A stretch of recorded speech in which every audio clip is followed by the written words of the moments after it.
All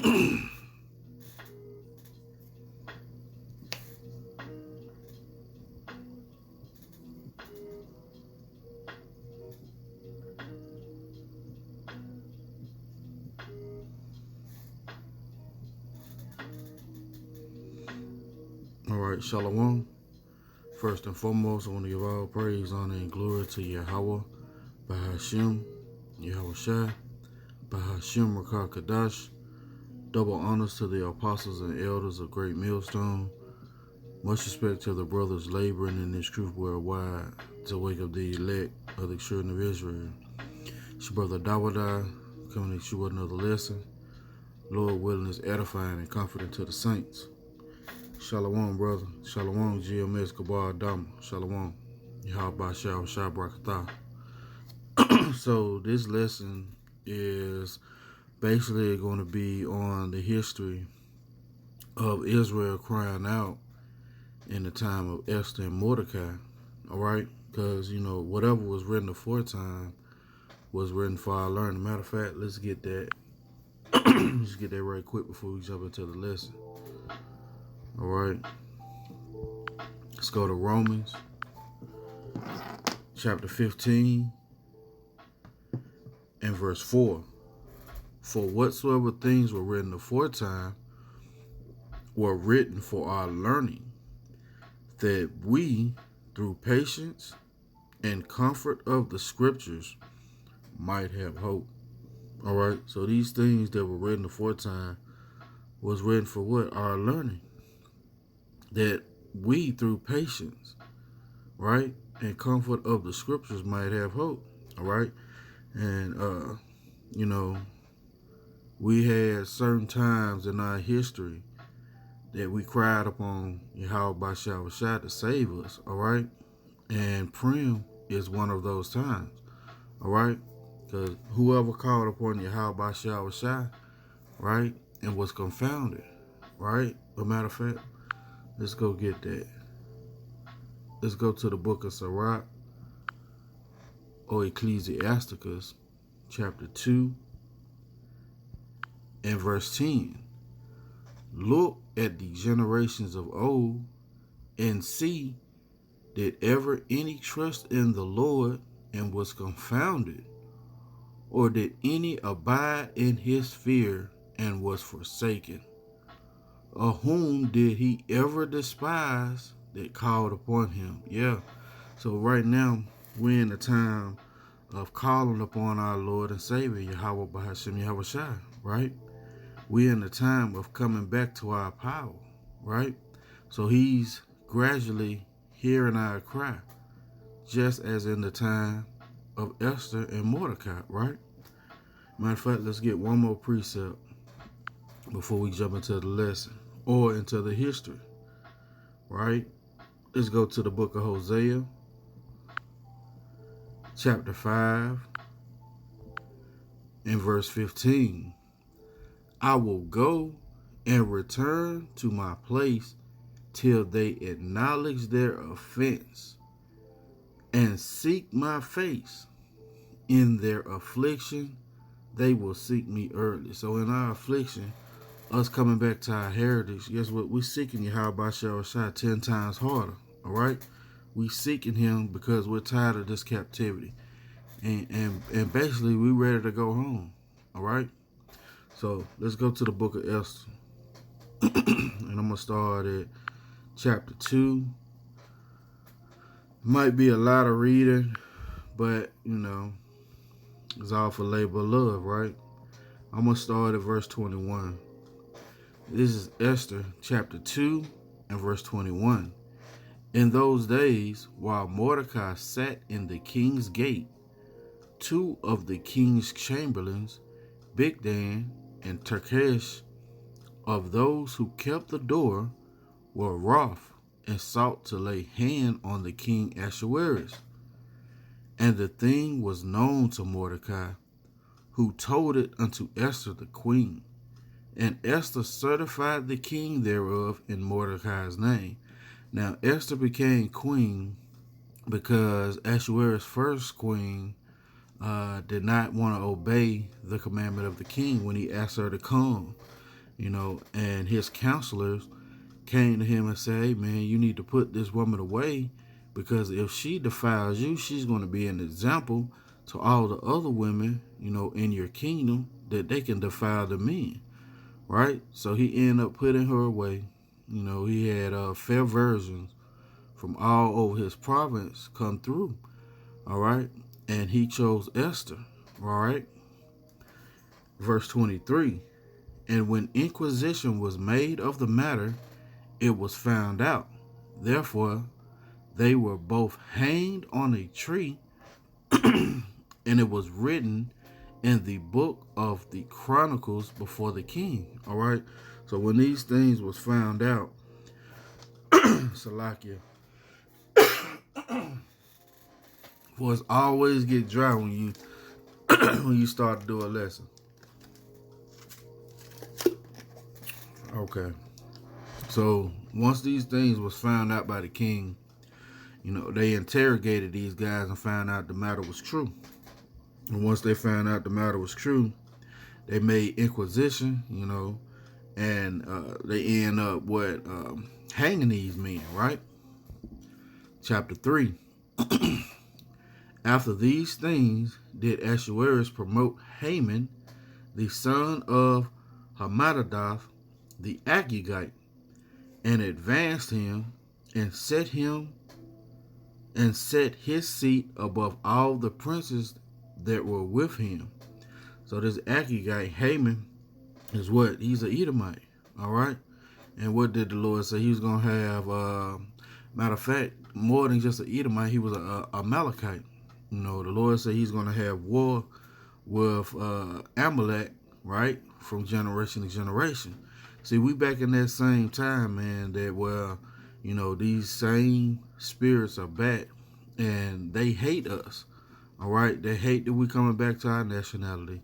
They hate that we proclaiming that we the children of Israel, all right? So these things that were written aforetime is just going to re-happen again, all right? And as we crying out to our God, he's going to hear our cry, just like before.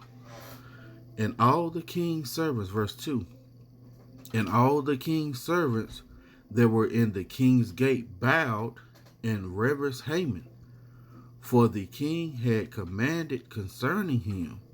But Mordecai bowed not, nor did him reverence, right? So we already know that these nations are against us, right? So we're not going to bow down. We weren't supposed to serve nobody but Yahweh Shah, right? Same thing with Daniel, all right?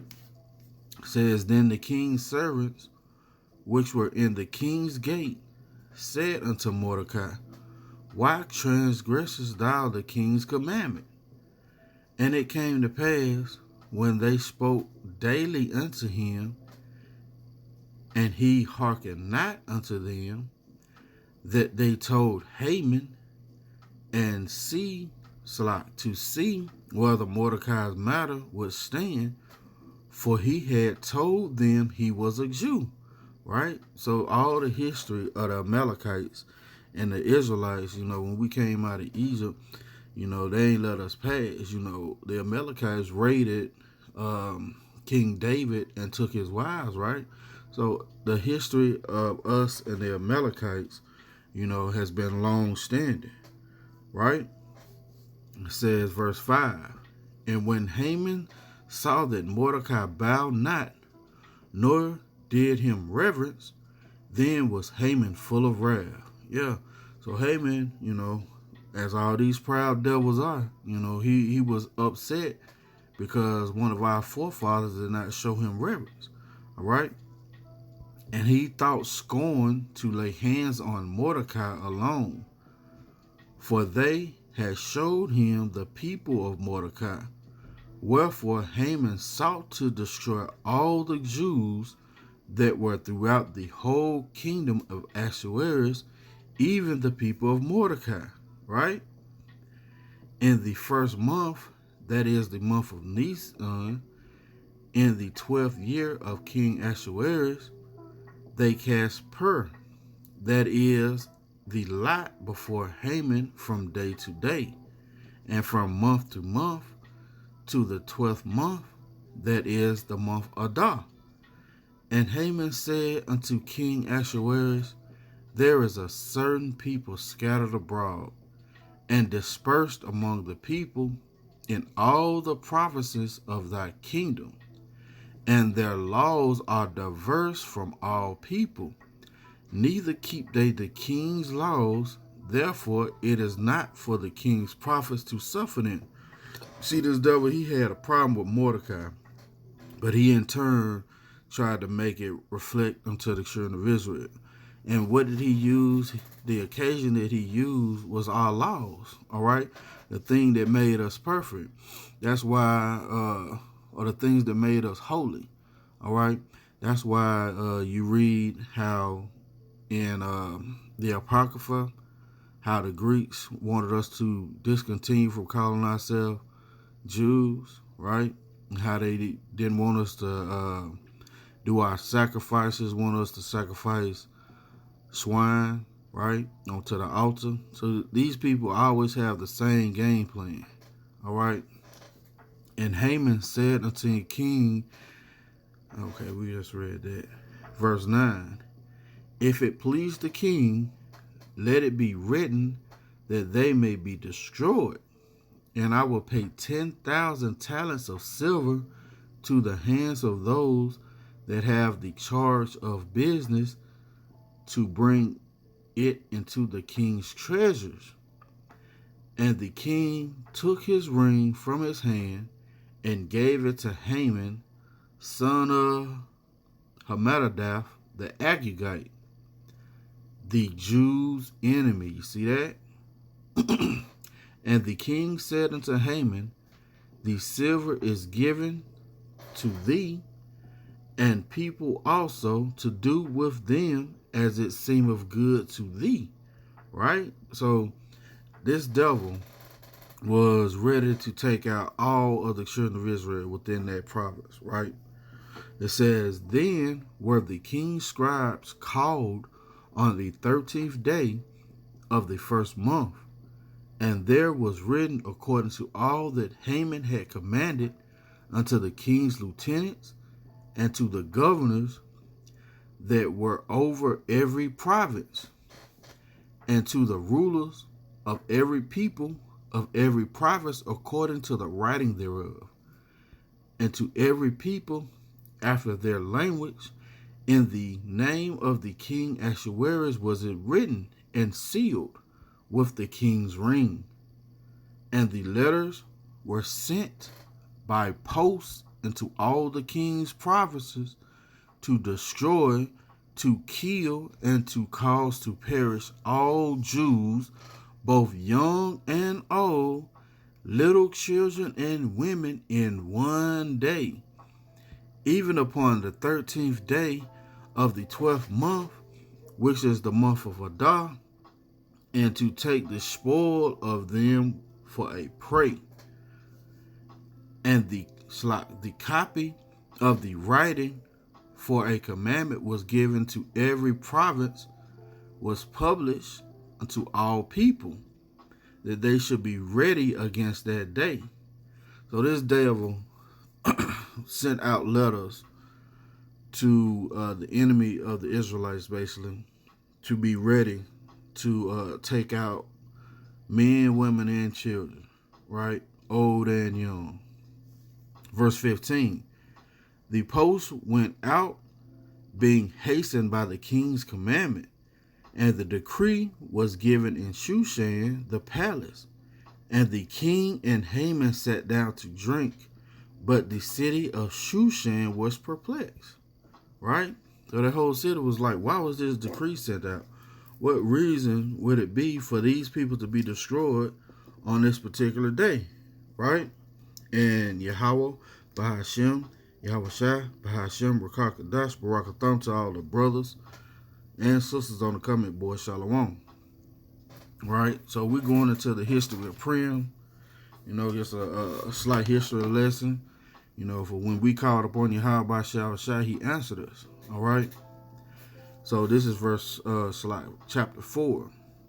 When Mordecai perceived all that was done, Mordecai rent his clothes and put on sackcloth with ashes, and went out into the midst of the city and cried with a loud and a bitter cry. What are the men of the Lord doing out on the highways and byways, man? They got on sackcloth and were groaning and were crying to Yahweh Shah for all the abominations that's done in the midst thereof. Matter of fact, let's get that. All right.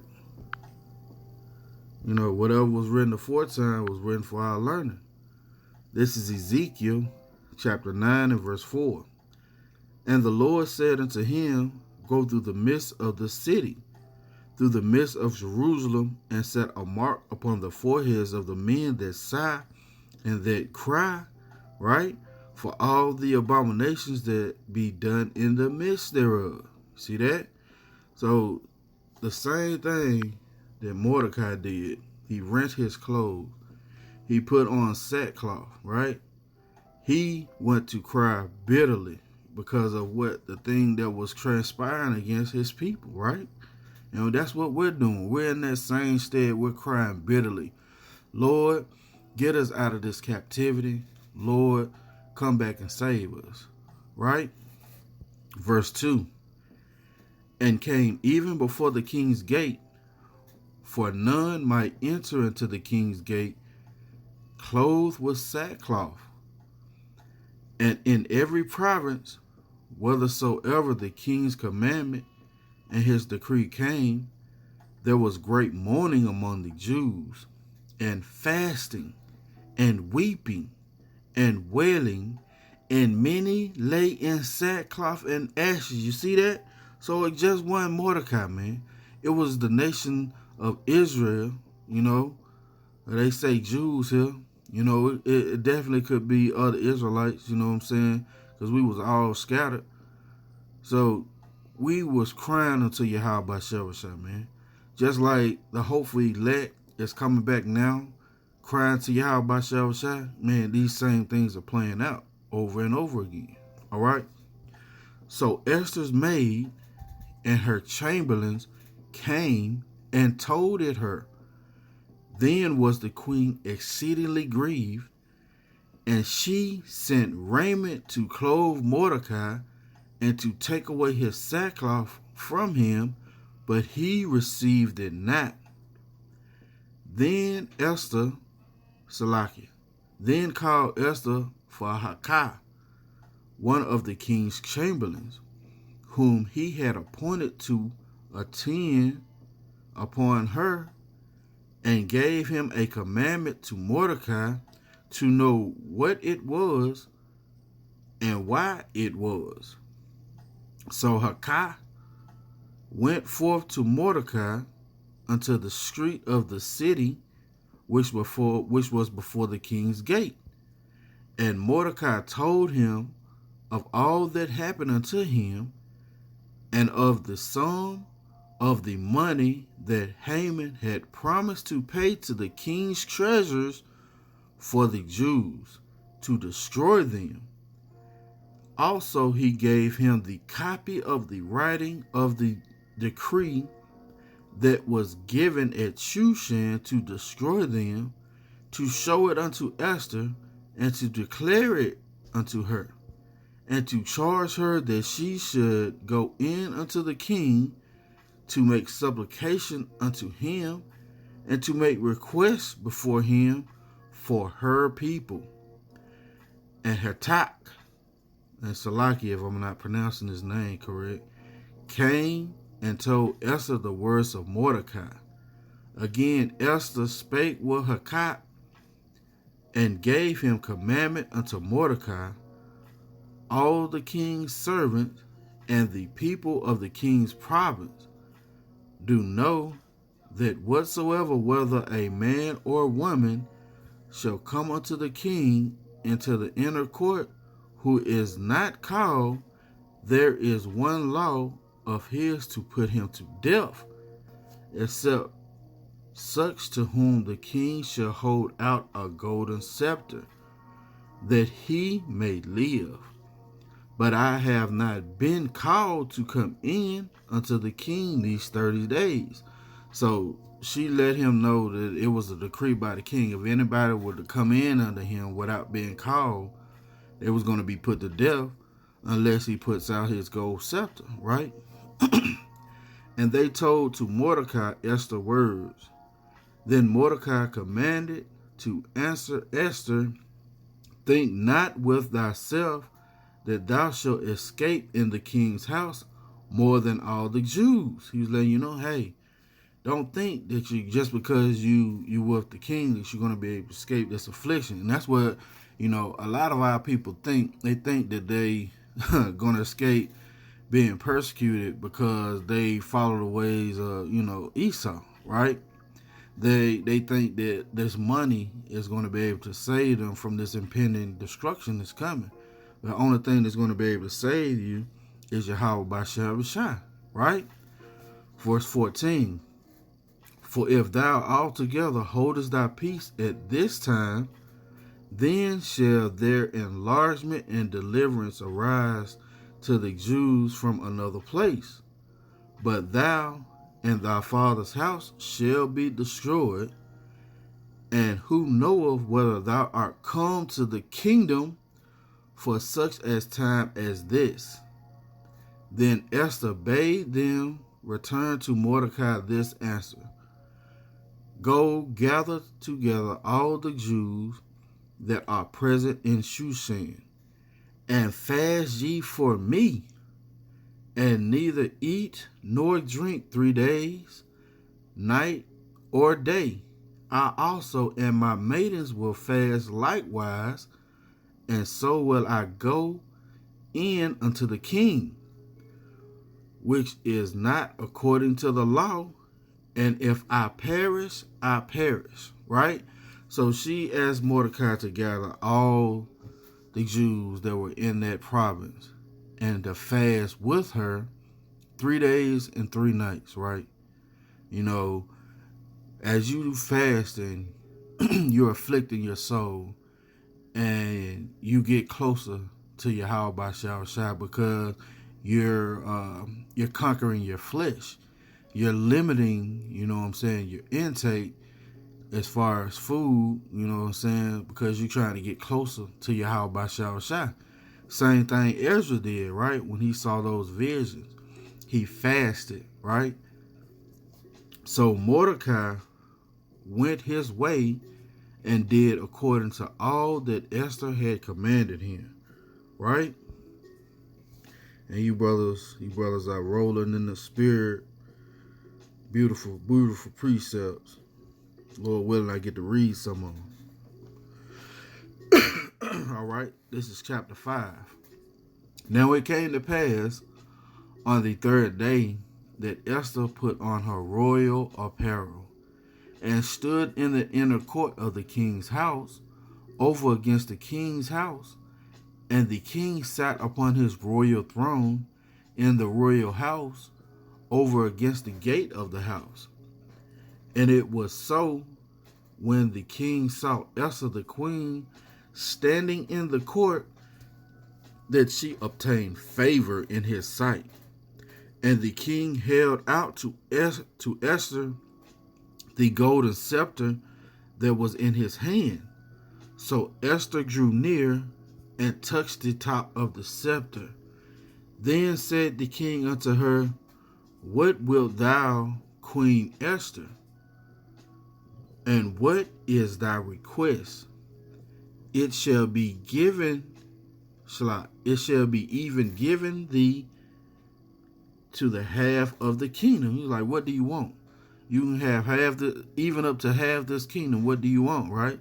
See, that's the favor that Yahweh Bashar Shai has bestowed upon her because of the diligence that she and the Israelites in that province had showed fasting those 3 days and 3 nights, right? And Esther answered, If it seem good unto the king, let the king and Haman come this day unto the banquet that I have prepared for him. Then the king said, Cause Haman to make haste, that he may do as Esther hath said.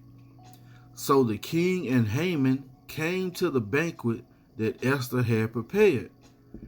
And the king said unto Esther at the banquet of wine, What is thy petition?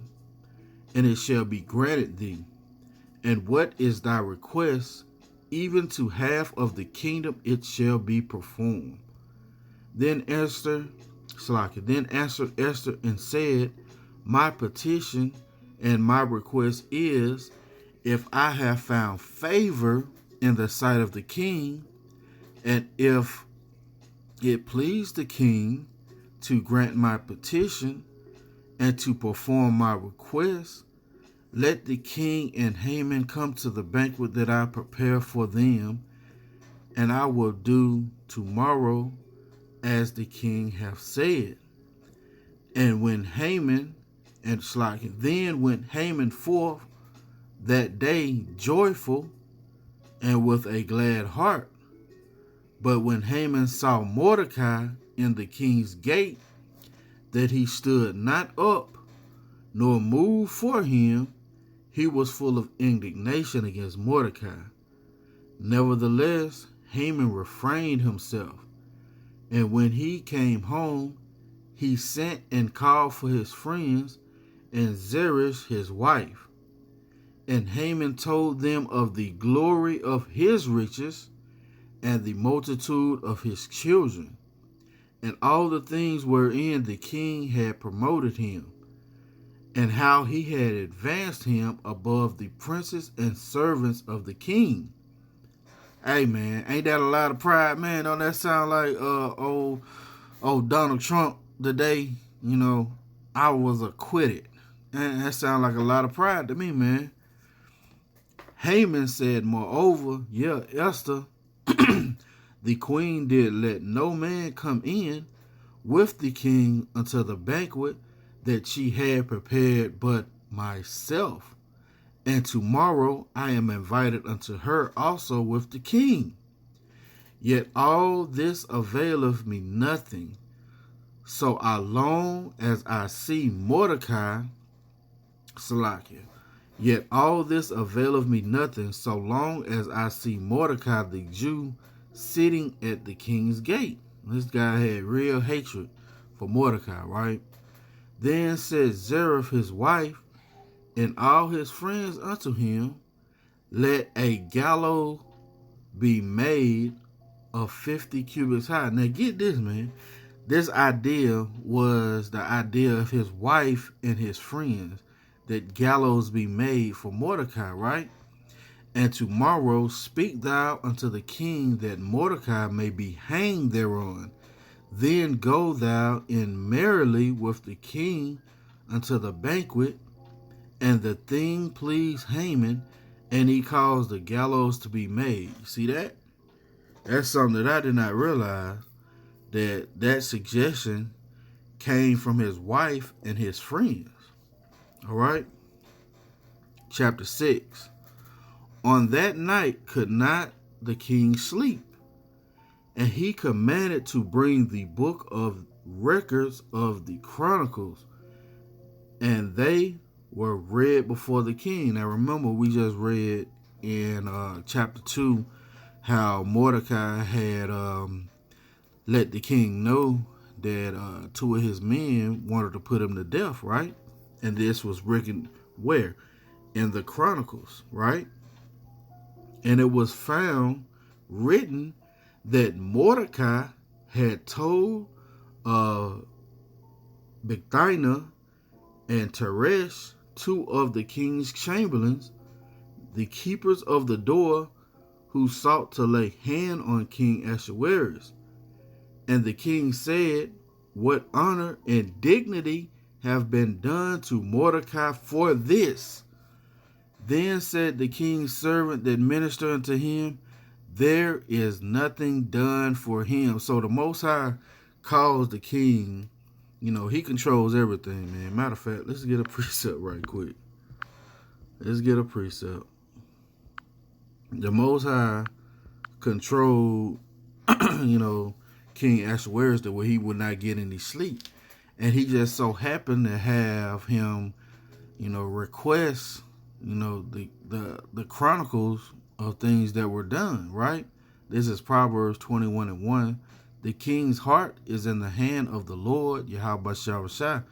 As the rivers of water, he turneth it whithersoever he will. Right? So whatever Yahweh Shah wanted to go on, guess what? It went on. Right? It said, and the king said, what honor and dignity have been done to Mordecai for this? Then said the king's servants that ministered unto him, there is nothing done for him. And the king said, who is in the court? Now Haman was come into the outward court of the king's house to speak unto the king to hang Mordecai. Right after this was read to him, he went to the king to get his blessing to hang Mordecai. Right? Says to speak unto the king to hang Mordecai on the gallows that he had prepared for him. And the king's servant said unto him, behold, Haman standeth in the court. And the king said, let him come in. So Haman came in, and the king said unto him, what shall be done unto the man whom the king delighteth to honor?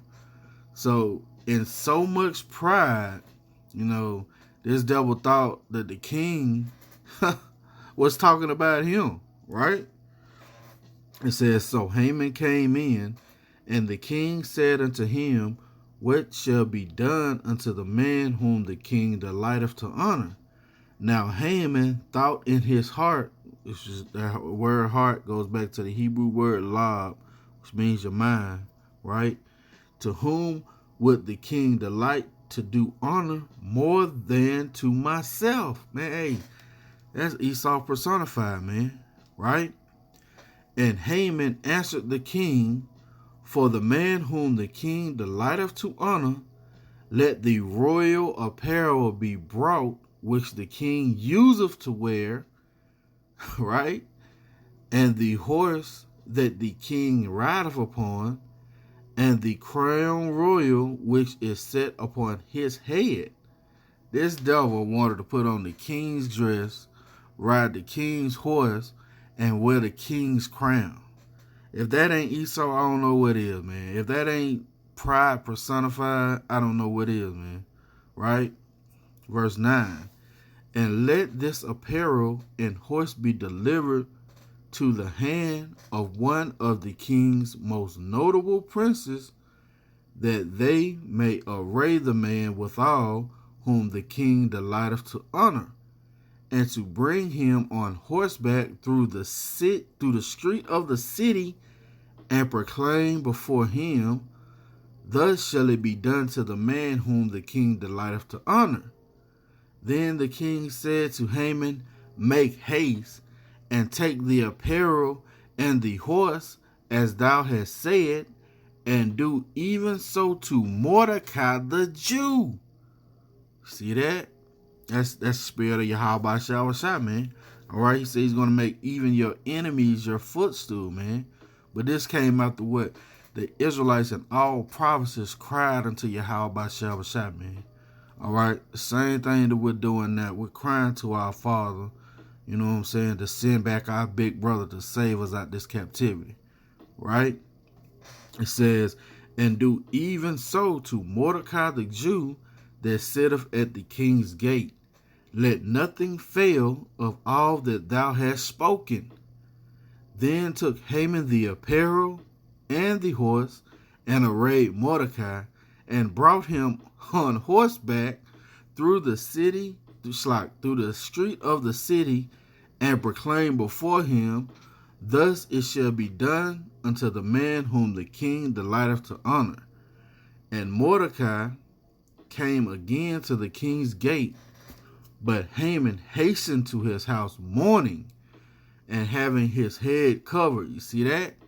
And Haman told Zeresh his wife and all his friends everything that had befallen him.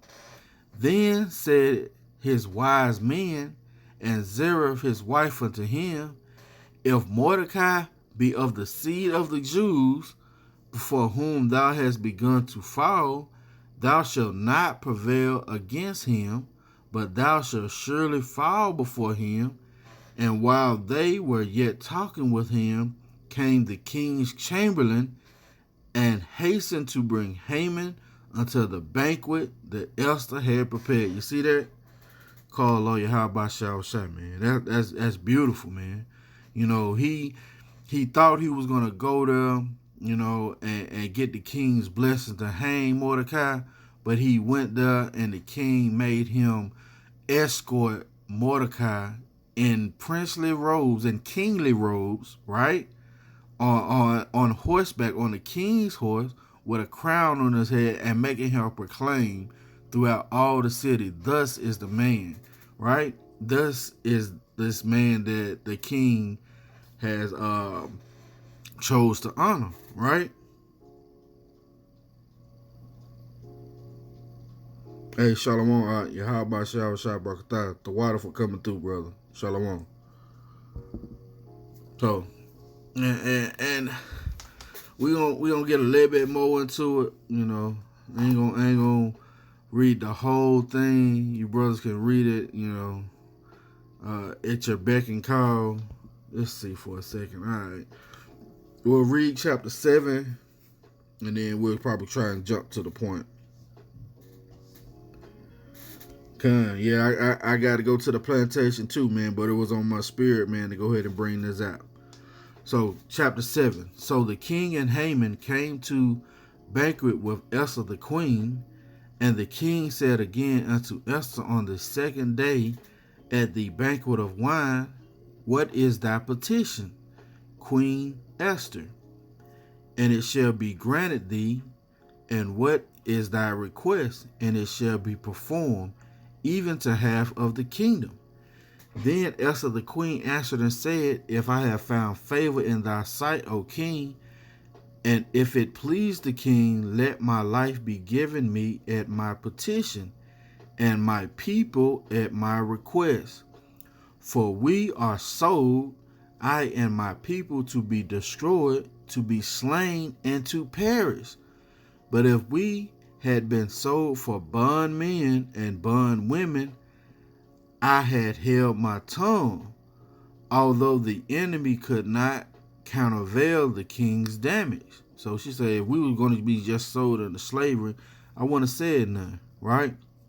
Then the king Ahasuerus answered and said unto Esther the queen, who is he, and where is he that does presume in his heart to do so? And Esther said, the adversary, right? And the enemy is this wicked Haman. Then Haman was afraid before the king and the queen. And the king, arising from the banquet of wine in his wrath, went into the palace garden. And Haman stood up to make request for his life to Esther the queen, for he saw that there was evil determined against him by the king. Then the king returned out of the palace garden into the place of the banquet of wine, and Haman was fallen upon the bed whereupon Esther was. Then said the king, will he force the queen also before me in the house? As the word went out of the king's mouth, they covered Haman's face. Yeah, man, they were about to put this dude to death, right? Then Harbona, one of the chamberlains, said before the king, behold also the gallows 50 cubits high, which Haman had made for Mordecai, who had spoken good for the king, standeth in the house of Haman. Then the king said, hang him thereon. So they hang Haman on the gallows that he had prepared for Mordecai. Then the king's wrath was pacified. Now keep in mind that he's still shalom to the brothers and sisters on the comment board. Shalom. Shalom, elder. Yahweh Shah Shah Barakatah. Shalom. So, you know, he was taken in his own devices, all right? The same thing that happened then is the same thing that's going to happen now. he's going to be taken in his own devices, right? Let's go to chapter 8. And on that day, now keep in mind, the queen still hasn't had her request answered, or she hasn't had her request made known to the king. And on that day, did King Ahasuerus give the house of Haman, the Jews' enemy, unto Esther the queen. And Mordecai came before the king, for Esther had told what he was unto her. And the king took off his ring, which he had taken from Haman, and gave it unto Mordecai. And Esther set Mordecai over the house of Haman. You see that? So we're going to be set once again over the house of Esau, right? And Esther spake yet again before the king, and fell down at his feet, and besought him with tears to put away the mischief of Haman the Agagite, and his device, see that he had devised against the Jews, right? Then the king held out the golden scepter toward Esther. So Esther arose and stood before the king, and said, If it please the king, and if I have found favor in his sight, and the thing seem right before the king, and I being pleasing in his eyes, let it be written to reverse the letters devised by Haman, the son of Hammadath, and Salaki on the pronunciation, the Agagite, right, which he wrote to destroy the Jews, which are in all the king's provinces. For how can I endure to see the evil that shall come unto my people? Or how can I endure to see the destruction of my kindred? Then the king Ahasuerus said unto Esther the queen, and to Mordecai the Jew, Behold, I have given Esther the house of Haman, and him they have hanged upon the gallows, because he laid his hands upon the Jews.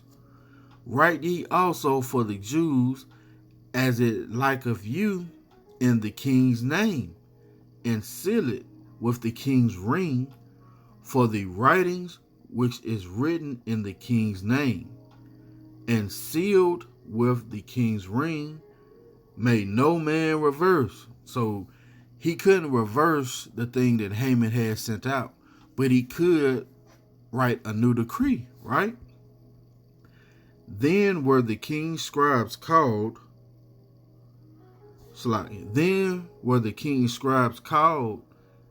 at that time in the 3rd month, that is the month of Sivan, on the 23rd day thereof, and it was written according to all that Mordecai commanded unto the Jews, and to the lieutenants, and the deputies, and rulers of the provinces which are from India unto Ethiopia, 127 provinces, unto every province according to the writing thereof, and to every people after their language, and to the Jews according to their writing, and according to their language.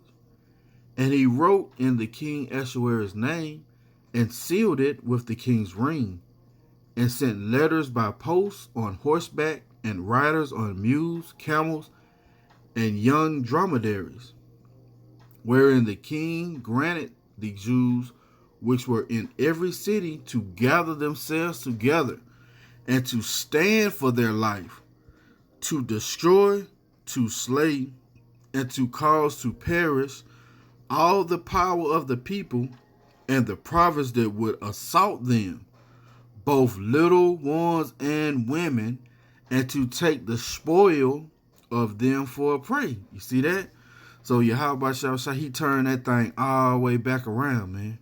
But why did he do it? Because the children of Israel afflicted themselves in mourning and sackcloth and crying to their God, right? Crying out to their power. All right? So these things that were written aforetime was written for our learning. All right. So we know that when we cry out, when we remember ourselves, he's going to fight for us, man. And that's what's been going on.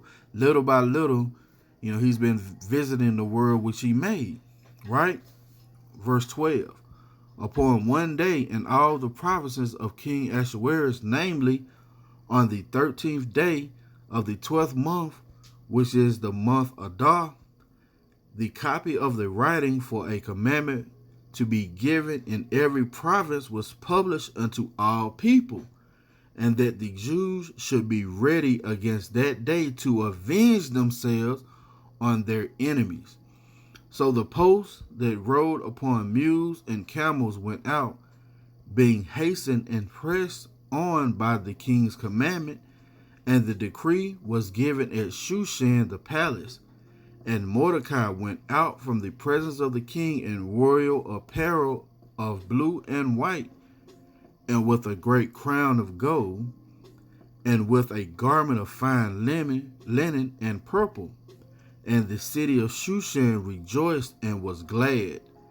And the Jews had light and gladness and joy and honor. And in every province and in every city, whatsoever the king's commandment and his decree came, the Jews had joy and gladness, a feast and a good day. And many of the people of the land became Jews, for the fear of the Jews fell upon them. Man, they wanted to convert, man. All right? They wanted to try and keep our custom. All right? And we're going to go back to that. All right? Because, it said the nation that will not serve you will utterly perish. Right? So when they see the power, once again, the Yahweh Shah coming through the men of Israel, guess what? It's a lot of them going to bow down. It's a lot of them going to have that rod struck on their head. Right? Let's see what we got here. All right, so I'm going to read. I want to get to the point. Let's see. I'm going to read this chapter, and I encourage you, brothers and you sisters, to continue to read on, because this is a powerful story in our history about how Yahweh Shah, answered the cry of his people, and he's going to do it again. All right? Like, things were written aforetime for our comfort. Matter of fact, let's get this one more time. Because, whoever trusted in Yahweh Shah was confounded, right? This is Ecclesiastes or Sirach chapter 2 and verse 10. Look at the generations of old, and see, did ever any trust in the Lord and was confounded? Or did any abide in his fear and was forsaken? Or whom did he ever despise that called upon him? You see that? So during this time, we called upon the Lord. We was in his fear. All right? We feared him. All right? We fasted. We put on sackcloth. All right? And we made ourselves lowly, man.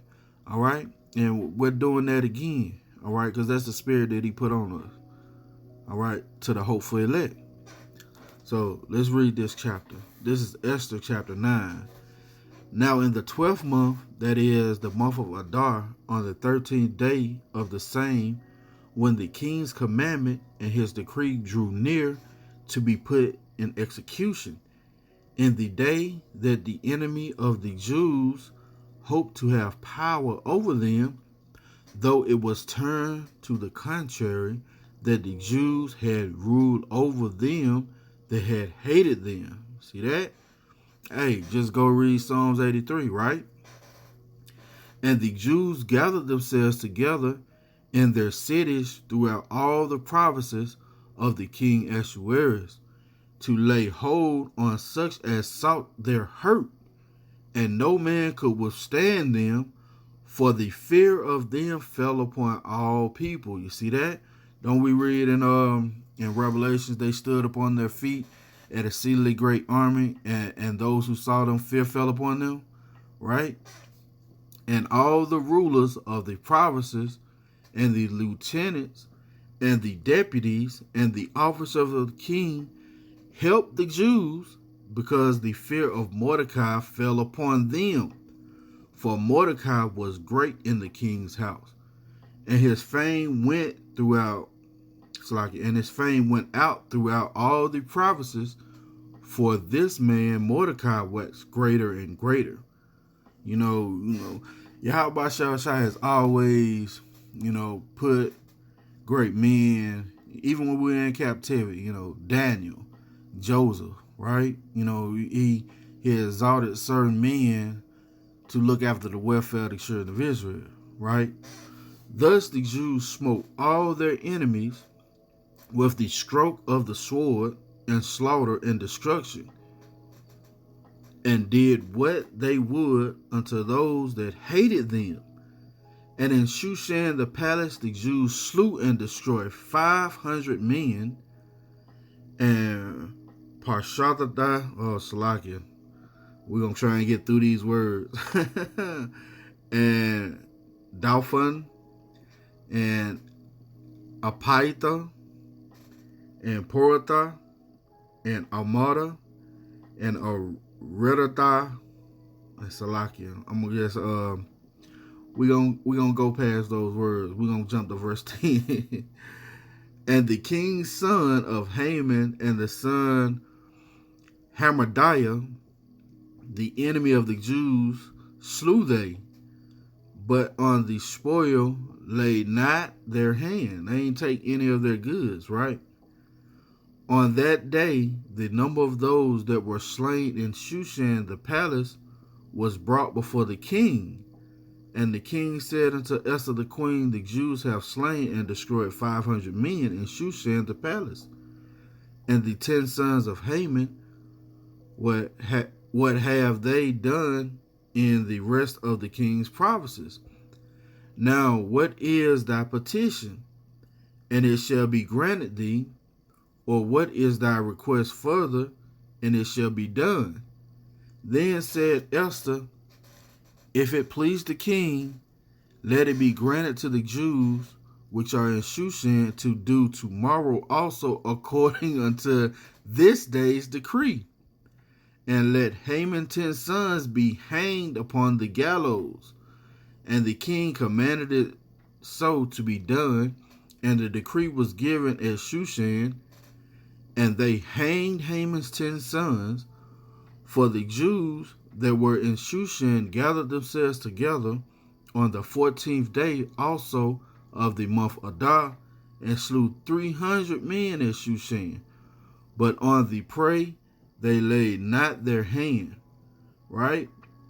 But the other Jews that were in the king's provinces gathered themselves together and stood for their lives, and had rest from their enemies, and slew of their foes 75,000, but they had laid not their hands on the prey, right? On the 13th day of the month of Adar, and on the 14th day of the same rested they, and made it a day of feasting and gladness. So that's where we get the day Purim from, all right? It's a 2-day, it's not a high holy day. It's just a holy day, of us commemorating when Yahweh Shai delivered us out of the hands of our enemies, right? But the Jews that were at Shushan assembled together on the 13th day thereof, and on the 14th day thereof, and on the 15th day thereof of the same, they rested, and made it a day of feasting and gladness. Therefore the Jews of the villages that dwelt in the unwalled towns made the 14th day of the month a day of gladness and feasting, and a good day, and sending portions one to another. And Mordecai wrote all these things, and sent letters unto all the Jews that were in all the provinces of the king Ahasuerus, both near and far, to establish this among them, that they should keep the 14th day of the month of Adar, and the 15th day of the same yearly. All right. That's going to be it for the lesson. Lord willing, it's been edifying and confident to the saints, to the hopeful elect. Lord willing, coming to you with another lesson. I want to give all praise, honor, and glory to Yahweh, Bahashim, Yahweh Shai, Bahashim Rakar Kadash. Double honors to the apostles and elders of Great Millstone, who I'm learning this 100% truth from, who woo well, who teach well. Much respect to the brothers laboring worldwide to wake up the elect of the children of Israel. Once again, coming to you another lesson, Lord willing. Till the next time, I say shalom.